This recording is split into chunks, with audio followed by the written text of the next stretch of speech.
están? Bueno, en este video les voy a explicar cómo resolver el siguiente trabajo práctico. En este caso se trata sobre el género policial. Se centra principalmente en los cuentos. Bueno, en principio tenemos una definición, ¿sí? Dice que los cuentos policiales clásicos o de enigma plantean un misterio que se debe resolver por medio de la lógica. Se centran en la investigación de un delito que ya ocurrió y su posterior resolución mediante el razonamiento del detective, que es el protagonista. Por otro lado, en los cuentos policiales ocurren dos historias paralelas. Por un lado está la historia del crimen en sí mismo, que es lo que ya ocurrió, y por el otro lado está la historia de la investigación, que es todo lo que sucede hasta llegar a la verdad, y entra en acción el detective. Esas dos historias terminan de unirse cuando se resuelve el caso y se descubre al culpable. Bien. Luego tenemos un cuadro informativo con las características del policial clásico.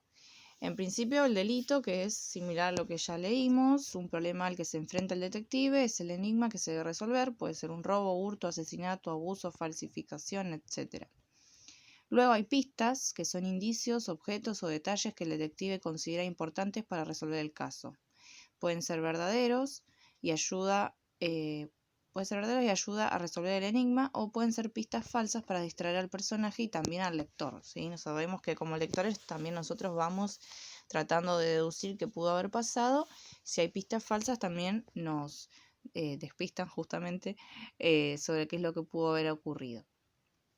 Luego tenemos la característica del detective, que es el personaje que posee grandes capacidades deductivas y cada caso es un desafío para su inteligencia. No suele utilizar la acción ni la fuerza, sino su capacidad mental. El lugar, los crímenes en los cuentos policiales clásicos suelen ocurrir en lugares cerrados, como una oficina, casa, edificio, pero también puede que sucedan en algún lugar abierto, como una calle, ¿sí? Alguna avenida, a veces en algún callejón también. Bien, personajes. Bueno, acá hay una lista de personajes. Está el detective, está el ayudante del detective, la policía, la víctima, ¿sí? Que es aquella persona a la que le afecta lo que le hicieron, lo que sucedió. Los testigos, que puede haber o no, pero serían los que aportan información sobre qué le pasó a la víctima. Los sospechosos, que son aquellas personas de las que se sospecha, o sea, los posibles culpables. De esos hay que ir descartando, ir averiguando quién pudo ser y quién no. Y de esa lista de sospechosos sale el culpable, que es el que se comprueba que ha sido quien cometió el delito. Bien, tenemos las siguientes actividades. Primero, busquen una breve información sobre el personaje Sherlock Holmes, creado por el escritor Arthur Conan Doyle, en la que se cuenten las características de este personaje y una imagen que lo represente. Bueno, acá solamente hay que buscar un poquito de información, o sea, cómo es el personaje, cómo suele ser, cómo suele actuar en los cuentos, en las novelas que se ha sido protagonista. Y una foto, ¿sí? Es algo breve, como una caracterización. Luego, leer el cuento El diamante azul, que es el que yo les mandé. Y luego de la lectura, completar la ficha, teniendo en cuenta las características del cuadro anterior, ¿no?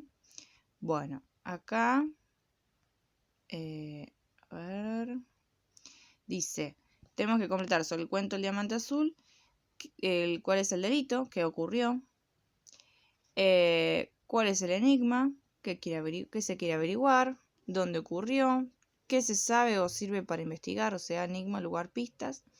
Luego, quién es el detective, quién es el ayudante del detective, quién es la víctima, quiénes son los sospechosos y quién es el culpable. O sea que es la información que nosotros tenemos teórica, hacerla de manera específica sobre este cuento. Luego, por último, nos dice que para la investigación, el detective realiza 3 pasos. Primero observa los objetos, personas y lugares para obtener pistas. Luego elabora una hipótesis o suposiciones sobre lo observado y qué tiene que ver con lo ocurrido, cómo y por qué. Y 3, en tercer lugar, comprueba la hipótesis o la descarta luego de interrogar a la persona o analizar el objeto o lugar. ¿Sí? Entonces, primero observa, segundo saca una idea, una hipótesis y tercero la comprueba.